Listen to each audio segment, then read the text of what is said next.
I mean, people are really willing to help. National Women in Roofing has played, a huge role for me personally. But I try to advocate for younger women, or not just women, but just younger generation in general, to just seek for that mentor, the ally, because people really want to help. I mean, I want to help. I want to see the younger generation, you know, get curious, get involved.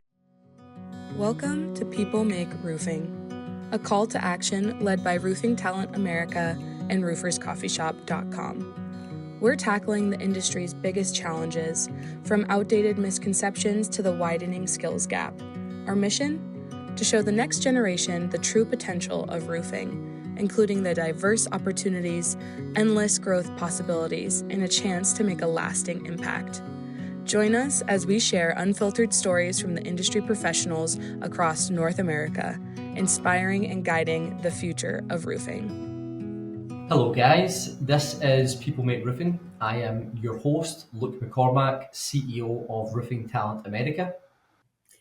And I'm Heidi Ellsworth, President and CEO of the Coffee Shops, and so proud to be here on People Make Roofing as a co-host with Luke. And we are really excited this morning to have Carolina Santos here with us. Carolina, welcome. Thank you so much. I'm so excited to be here with you guys. Been following the podcast, and it's a pleasure to be here. Wow, we are so happy to have you. We would love it if you would introduce yourself and tell us about your company. Yeah, absolutely. My name is Carolina Santos. I'm the Director of Operations at NV Roofing. We are located in the DMV area. We are a residential and commercial roofing company, doing all capital improvement projects, as well as service projects. Amazing. Well, Carolina, when I first met you, it was when you were campaigning at Washington, DC at Roofing Day. And people were telling me about, your passion for the industry and your involvement in National Women in Roofing. And when I find people like that, I always try to make a point to bring them onto People Make Roofing and shine a light on them, because you are a key example of, a good, successful woman in roofing. And, with the skill shortage, the generation gap, everyone leaving the industry, we need as many women in the market as possible. And I really want to understand your story, Carolina. So, take us back to the beginning.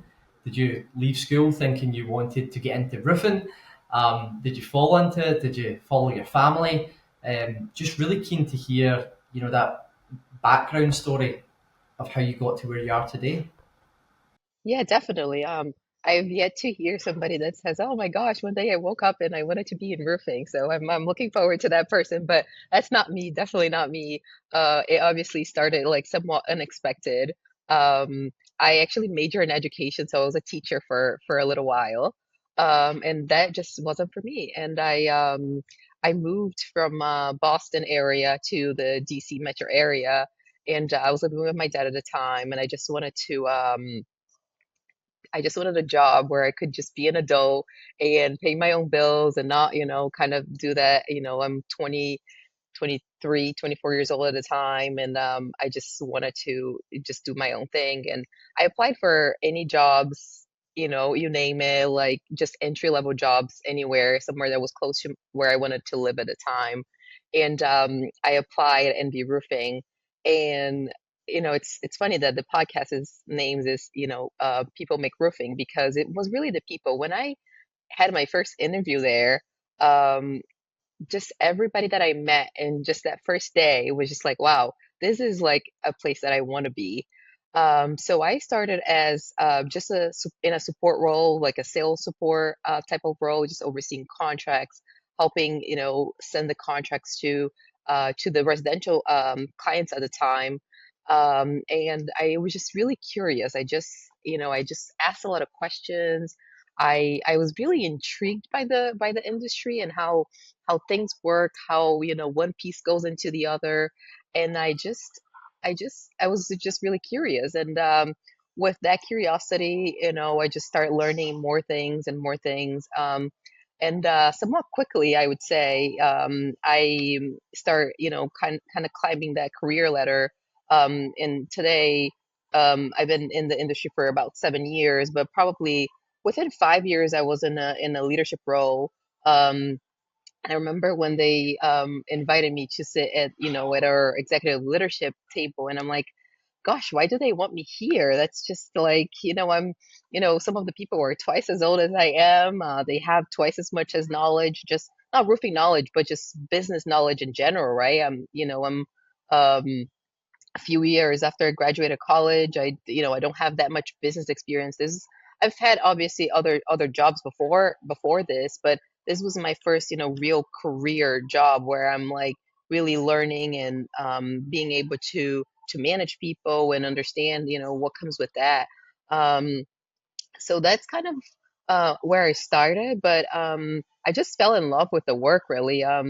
Every project that I run is very unique, and there is something incredibly rewarding about delivering, this finished product that protects people's homes and communities and, businesses. Um, I've been very blessed to have mentors along the way. And just, these people have shown me that roofing is not really just a trade.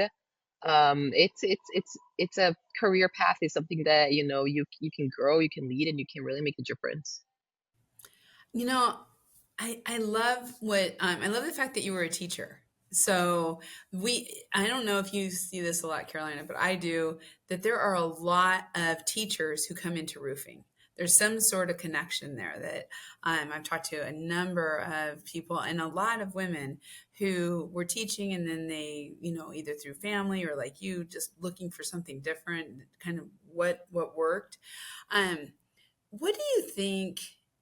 As having been a teacher, kind of doing that, and now being in roofing, what is, how can we better communicate to young people in college, in the trades, or in vocational school, however it is, that, how awesome the benefits are of roofing are, so that we someday, to your point, have them coming out of school saying, I want to be in roofing.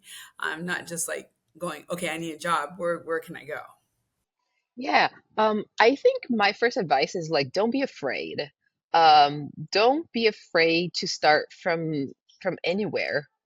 Um, don't be afraid to um, start at an entry level role and to then kind of be curious, be hardworking.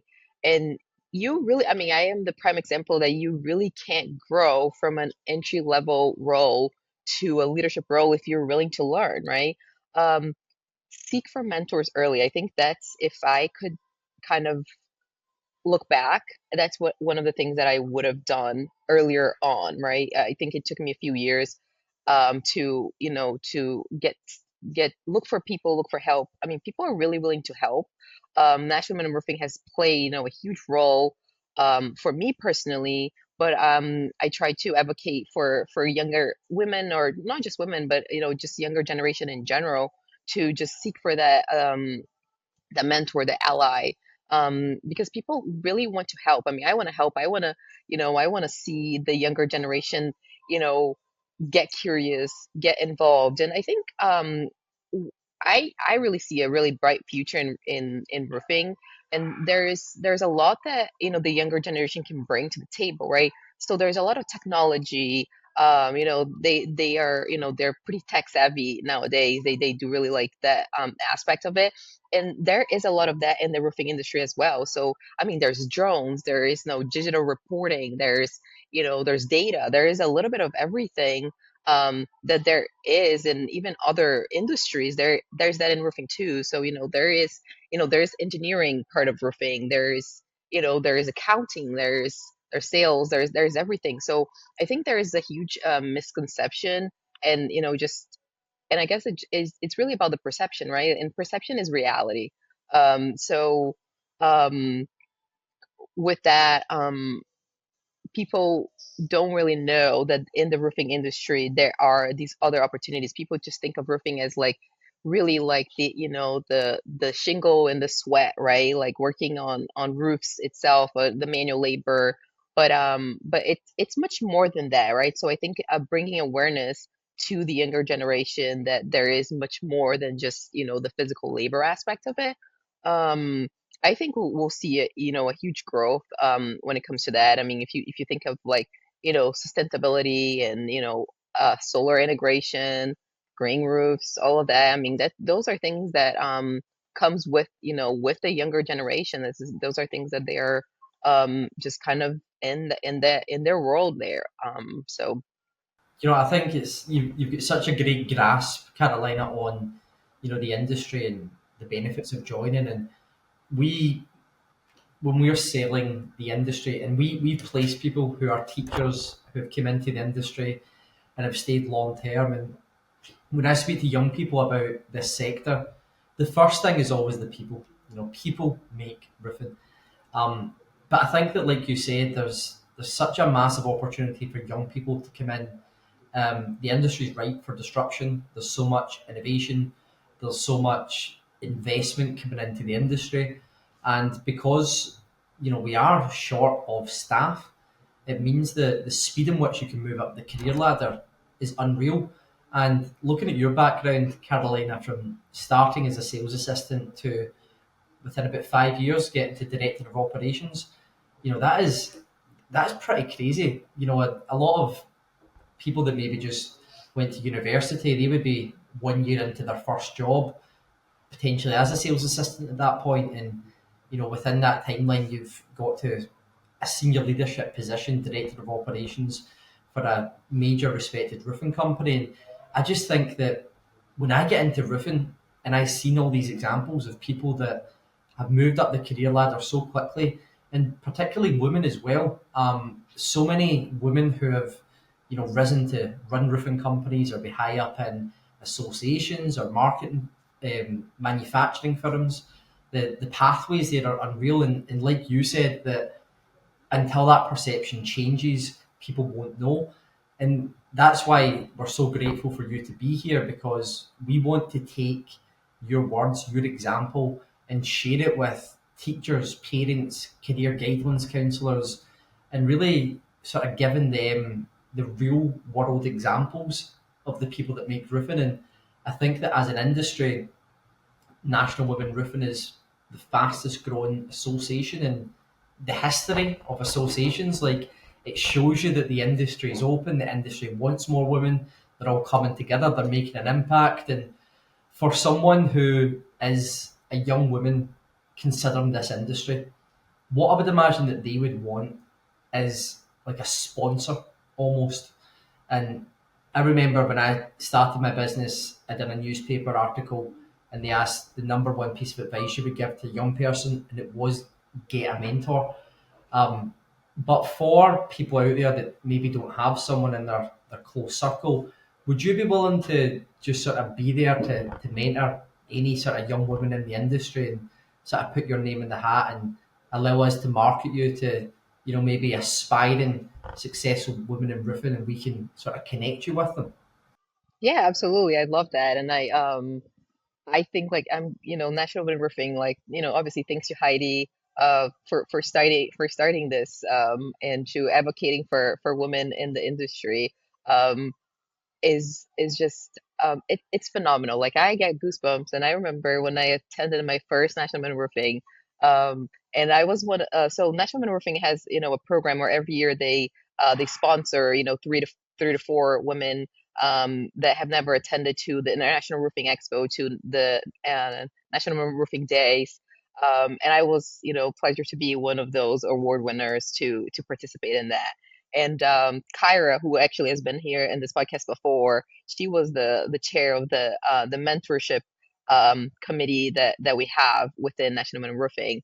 And I remember going home after like that week in Dallas at the time, and just writing to her like that there is the Carolina before and after that event. Like that really changed a lot. I got a chance to meet Heidi in person for the first time there, um, to watch her on a panel with a lot of other amazing women, just really just giving tips and just sharing best practices and how to advocate for yourself as a woman in the industry. And I hope to be able to do that for others. And so, look, to answer your question, I think like I would love to, I try to do that with the young women in my company or in, within the DC chapter of National Women Roofing, um, and just really educate them and help them, um, just, understand that there are, different parts of the industry that they can see how they can best fit. Um, since National Women Roofing, did so much for me personally, I'm always trying to give back, to other women. About 2 years ago, Christine Mockenhot challenged me into telling a little bit about my story at a Northeast regional conference. I'm not shy. I'm pretty extrovert. I can have, conversations like this and all day long, but I'm not really a public speaker type of person. And there was 100 people in that room, and I'm like, oh my gosh, like why are you doing that to me? But it's just, that, really showed to me how much she cared for me, and, just kind of giving you a little bit of more of that push, and, challenging myself when I didn't think I could or I needed to be challenged, but and that's why I love National Women Roofing so much. Just you have somebody that, is there to mentor you, to coach you, but there is also somebody that, is at the same place in their career, and you can just exchange those stories, and you can just really help each other, empower each other. And like I said, we really want to see others succeed. And I think when I see somebody that is just started, and I see them rise, and they climb that ladder or to achieve whatever their goals are, this is just, it's really like gratifying to watch that. And I've been a prime example of, that is possible. Anything you put in, if you put a lot of effort into it, you're gonna get it. So I love, working with younger women in the DC chapter. For 3 years now, we've done an academy, with younger girls from high school, just teaching them about roofing, and not just about the shingle nailing on the roof, but really about everything there is to know about.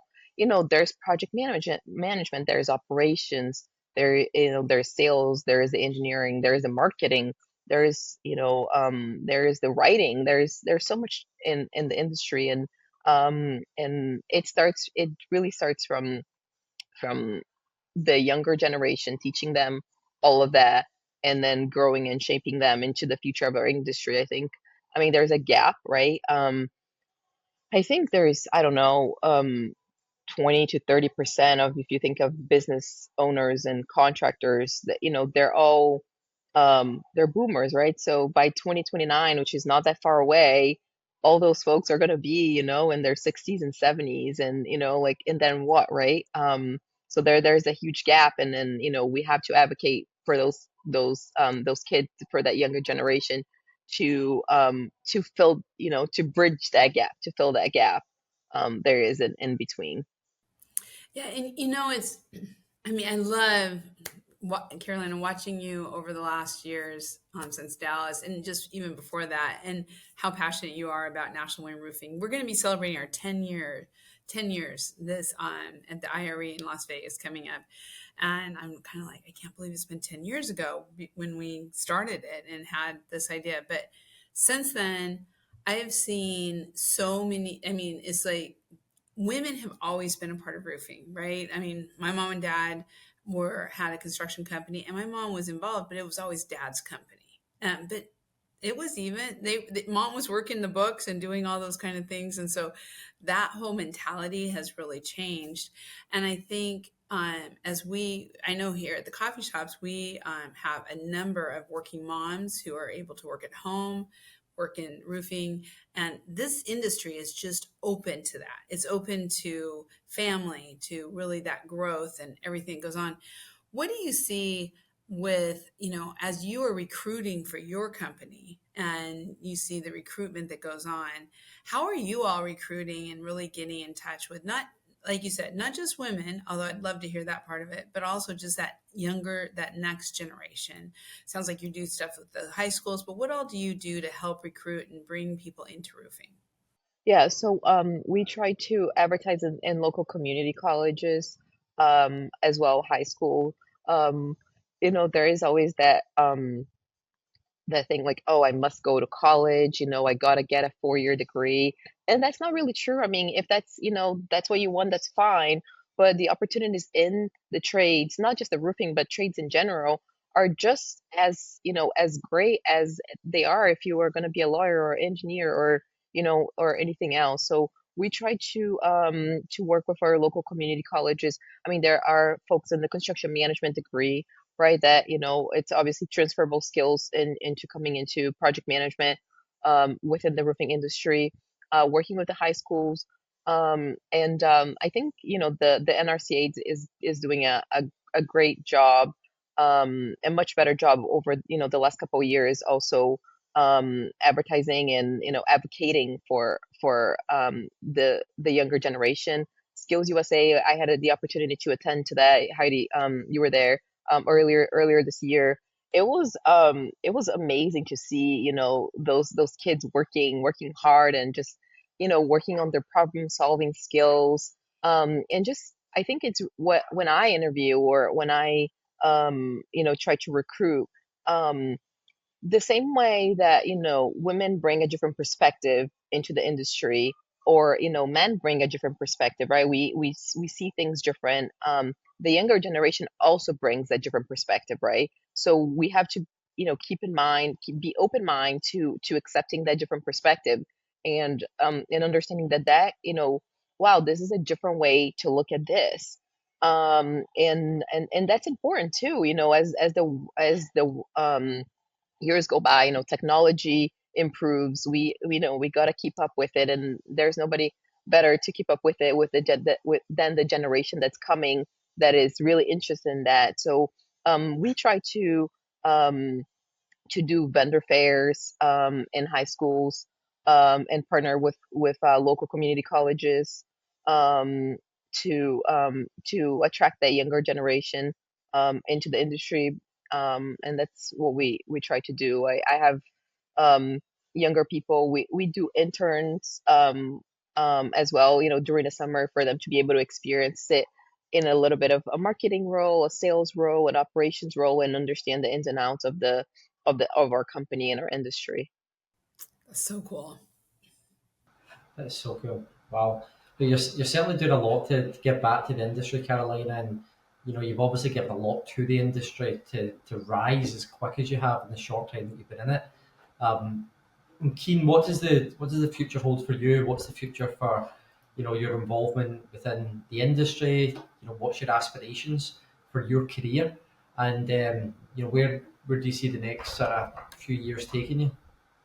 Yeah, I love being part of the industry. I think the roofing industry, there's so much to grow it, and I think it's a people first industry too. I love, the getting something from, drawings and plans, but there is a different aspect of it.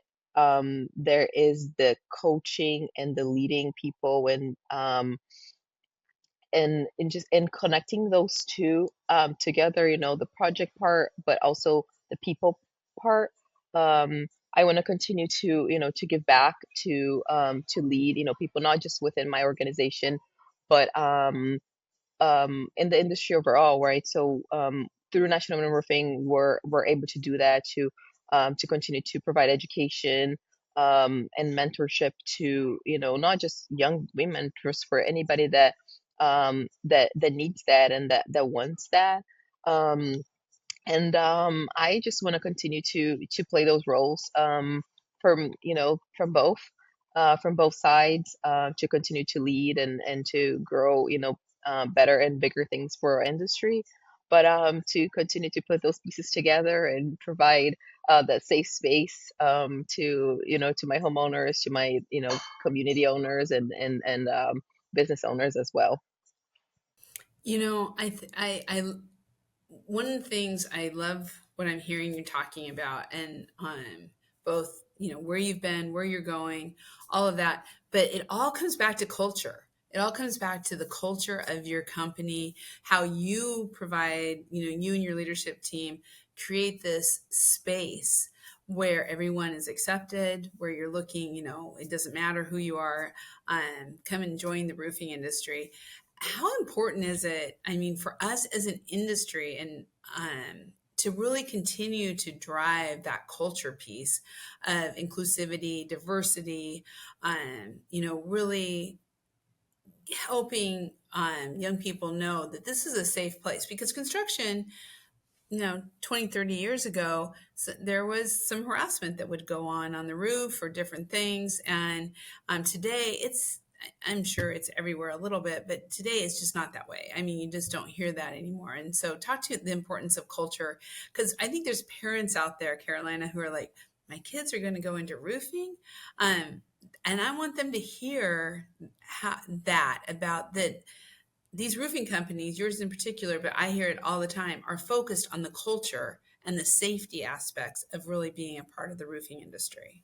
It's funny that you say that. I think I just saw something the other day. It says culture is how you feel on Sunday night about going to work on Monday, right?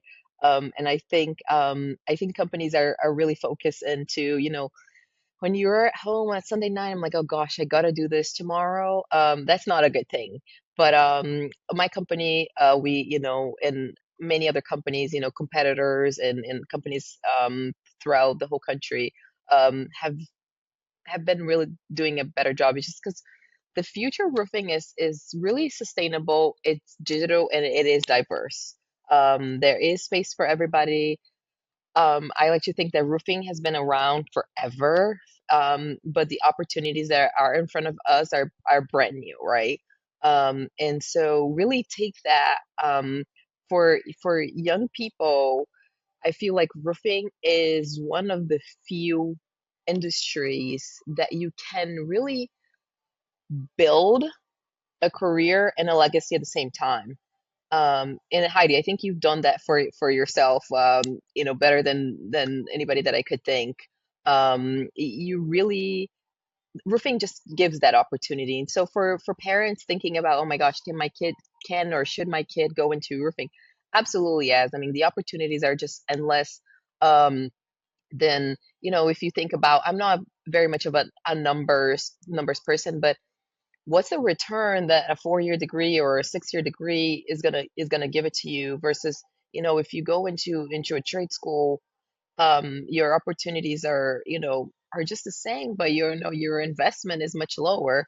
So just I guess just think about that for a second, and look at people, like myself, but many other people in the industry that started really from the bottom and just kind of climbed that up, and in a time that um if you were to go to an engineering or a law school, you were in school and then now you're just starting, but you already had those 6 years that you were just grinding, but you didn't really get to go anywhere. So it's just you can climb the ladder the same way, and the investment is much lower, and the opportunities are just amazing. Wow. Well, tell you something, Carolina. You know your stuff. You speak extremely well, and I think that for young people, to look up and see you as an ambassador and someone to follow in the industry, I think you certainly are that. So thank you so much for coming on to the podcast, for sharing your knowledge, your thoughts, your passion, and both Heidi and I are looking forward to seeing where your career goes next. And obviously, we are all over the industry with new people coming in. So we will have new people that we could pass over just for you to sort of be a guide, a mentor to help, because we know you want to give back so much. So yeah, thank you. Thank you so much for joining, Carolina. And until next time. Yes, thank you so much. Thank you, Carolina. I'm so excited to see you at the National Women Roofing Days in January. And yes, we're going to celebrate and bring all this together. So you've made my day. It's been a perfect start to the day. So thank you so That's much. good. It's gonna be a great week. Yes, it is. It's Monday morning. Yeah, we're there. Yes. And for everybody listening out there, thank you so much for being a part of People Make Roofing. This is really what it's all about. And Roofing Talent America with Luke brings us to Roofer's Coffee Shop, and all the coffee shops are so proud to be part of this, a co-host. So you can check out all of our podcasts on People Make Roofing on both the directory for Roofing Talent America, also on the podcast page of the coffee shops to find People Make Roofing, and on your favorite podcast channels. Be sure to subscribe and set those notifications. You can also find it, Luke, on all of your awesome LinkedIn. Yes, on my LinkedIn, Roofing Talent America's LinkedIn, Facebook, Instagram, everywhere in the industry, coming out on Spotify, iTunes, doing everything we can to shine a light on the great people that make roofing and doing our bit to give back to the industry that's given us so much. So thank you for listening, guys. Until next time. We'll see you next time. Thank you, Carolina. Thanks for listening to People Make Roofing. Together with Roofing Talent America and rooferscoffeeshop.com, we hope to shape the future of our industry. Share this episode and keep the conversation going, because people truly make roofing.